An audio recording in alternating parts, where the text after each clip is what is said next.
A remake of a well-beloved series with more homage to the plot than the original. But the animation slows down a bit. Wait, this isn't right. Review Power Make Up! Woo! That's better. Hello everyone, I'm Joe and welcome to another edition of your anime review. In this episode, Sailor Moon Crystal.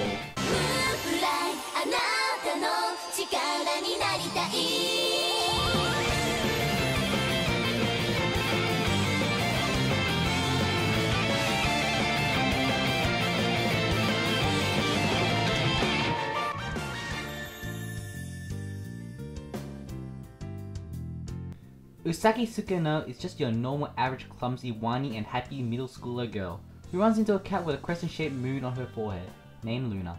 Now this cat magically turns Usagi into Sailor Moon to fight evil. At first, Usagi is more shocked and disinterested in fighting because she's a whiny girl.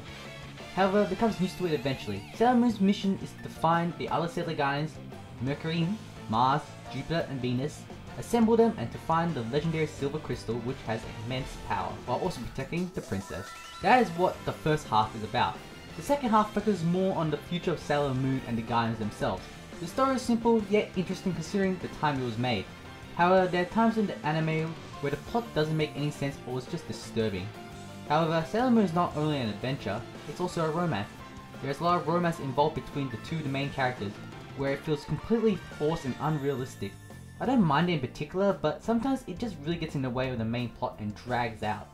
I never read the original source material, but from what I heard, the story follows more closely to the manga, so that's a good thing if you're a Sailor Moon fan.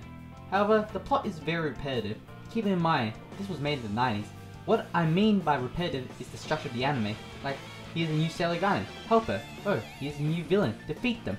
The show gets really repetitive, and it doesn't help that the anime does take a while to develop, as the overall story really gets dragged a lot, and because of the repetitive nature of the show, the story can be predictable, with plot twists you can predict miles away.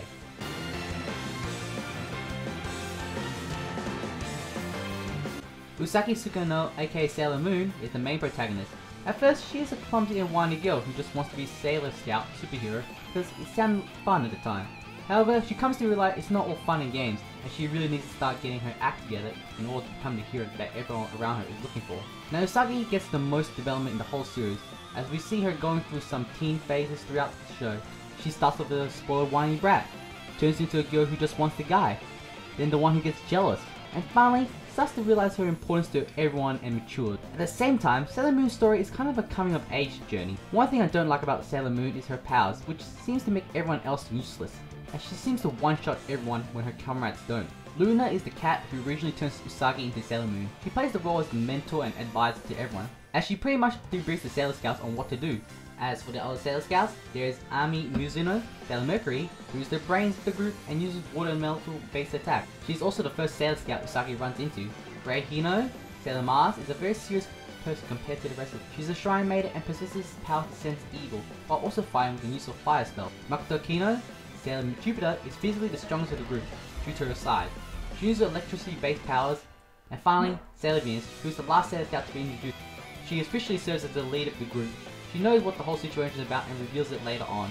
She's got the most experience of the Sailor Scout and is the most confident in her powers. My biggest gripes with the other Sailor Guardians are that they only have around 1 to 2 episodes to shine. The episode they're initially introduced and sometime later down the track in the second half. But after their initial appearance, we rarely see any other development from them, and for some reason, despite being made Sailor Guardians later than Usagi, they have already discovered and known how to use their powers, yet they are not always the most effective at the same time, because Sailor Moon usually beats everyone one shot later in the fight, and I really hate that, because it felt like the other Sailor Scouts were just used to extend the story and make it really repetitive. One of the other main characters is Mamoru Chiba, also known as Tuxedo Mask. Although they tried to hide his identity initially, it's blatantly obvious who he is. His role in anime is Sailor Moon's primary love interest and eye candy for the ladies. Considering everyone has powers of some sort, he doesn't possess any until towards the end. He gets some development as the series progresses, starting off as a mysterious figure to a reliable lead character.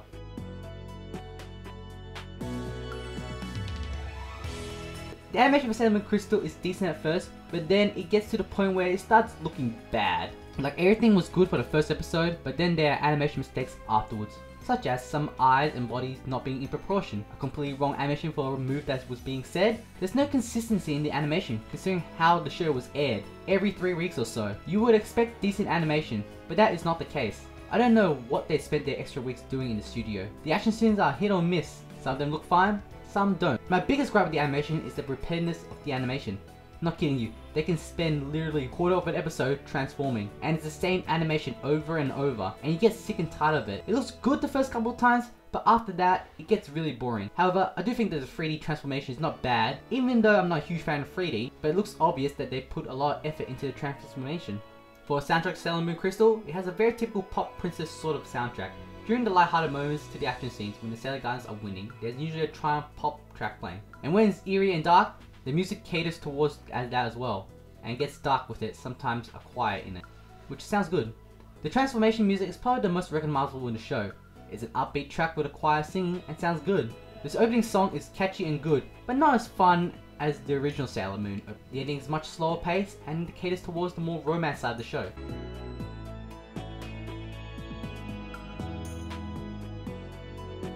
Even though I used to love Sailor Moon back in the 90s, this reboot of the franchise doesn't really do it any more justice. Sure, it may play more homage to the manga, but to this day and age, the plot isn't really that original compared to other animes. At points the story is really good, but also sometimes it's not really that good. The story really has a lot of exciting tense action scenes filled with drama. Then you get romance that feels completely forced and over exaggerated. The biggest gripe that I found with this anime, which won't affect you, because if you're planning to watch it anyway, is that it's the airing time. Sailor Moon had a really weird airing time and it was aired every 3 weeks. So I had to wait 3 weeks to watch a new episode, plus a really lengthy break in the middle. And by the time we got to the halfway point, I was just hoping it would just end because I thought it was going on for too long. And seriously, if you're gonna air a new episode every 3 weeks, I expect the animation to be great. Like, what were those extra weeks for? Like I said, this will not affect you if you're planning to watch it because all episodes are out right now. And you can go watch it in one sitting if you want to. However, I do enjoy the fact that it is Sailor Moon and we get to see these characters on screen again. Even though the pacing is sort of slow, I did enjoy some of the action and drama here and there.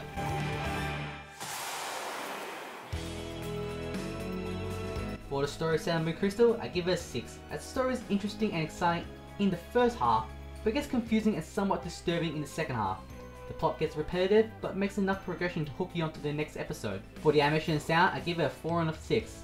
Because the animation is just sometimes bad. Even though it's an improvement from the original, it doesn't hold up to the same standard to today's anime. Although the transformation and some of the action scenes is completely fine, it gets really repetitive and makes you wonder what the extra weeks were used for if it wasn't used to polish the animation. The soundtrack is good, but nothing really speaks epicness in the soundtrack. It speaks typical for the genre. For the characters, this gets a 7 from me.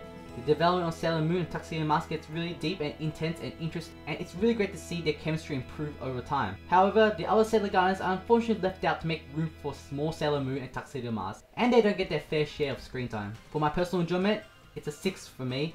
Keep in mind that this would be a high score if I watched it normally aired, but the airing just made it frustrating for me to watch a new episode. However, since all episodes are out now, this shouldn't affect you. Although I enjoyed the story and some of the characters, I felt that the pacing of the show was kinda slow, especially during times when they would spend forever transforming.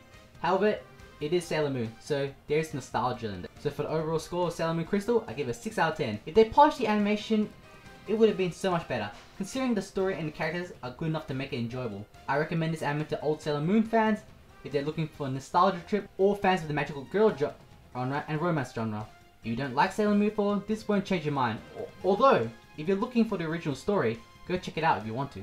Well, that's it for this edition of New Anime Review. Like always, if you want to read the written review, link is down below in the description straight to my anime list. And if you like the video, please give it a thumbs up. If you don't, give it a thumbs down. If you can't be bothered, go watch another video. With that all said and done, sayonara, Aleshan!